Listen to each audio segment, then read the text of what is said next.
Okay guys, let's talk about fundamental position here. Very common in street fights. In fact, I believe it to be the most common position that can happen to you in a street fight, apart from being struck, which is headlock position. The headlocks can be very dangerous outside if someone A, doesn't know what they're doing, or B, if we don't know what we're doing. So we need to be in perfect positioning all of the time. We're going to take a look at a couple of headlocks and a couple of variations of escape and counter, and then build upon those, or you guys at home will build upon those throughout your journey. So let's get into the first technique. Very simple position to start with. Hamid, if you would, just come this headlock. So just face this way, so grab the hand. So we get caught somehow in this headlock position. And one of the big things we have a couple of points of framing him, of contact. One is framing his head. The others could potentially be blocking his biceps. Okay, so that each one is a frame. But right now, we're going to deal with a very, very basic one. The very basic headlock. Wide stance, headlock position. Two things here. His lat here is on one side of my neck. His forearm is on the other. So when he paws here, yes, it's going to choke me. I should never let that happen, first of all. The other thing I should never let happen is that I'm flat on my back with his weight on my chest and squeezing my neck. Okay, that should never happen.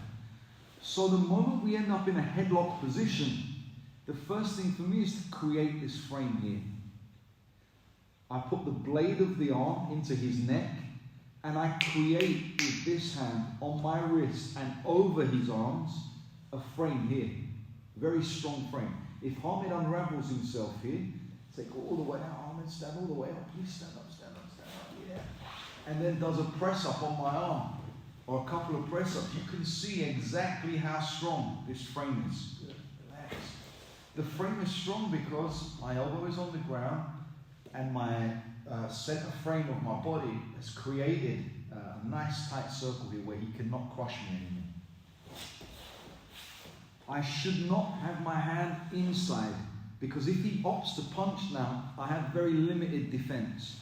Whereas if I have my hand across the outside of his arm and he takes his arm away, it's very difficult for him. Very difficult. So, framework here. From this position, on the other side, which you don't see right now, I'm going to make a hip escape. One, and I'm going to straighten the arm. And two. Once we've created that tilt position, I'm going to go from here and rock a little bit so he goes onto his back that way. The moment his back touches the ground from that frame, I'm going to clear him open because his knees are close by, opening the space and taking a step here. Just back up a little bit.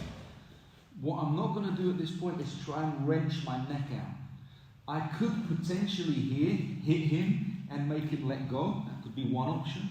But the option for today we're going to look at is I'm going to create the same frame that I used on the bottom, but from the top now.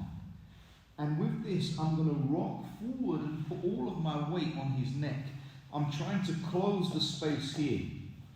It's not pushing with the arms. I rock over him and put all the space, all of the pressure on his neck.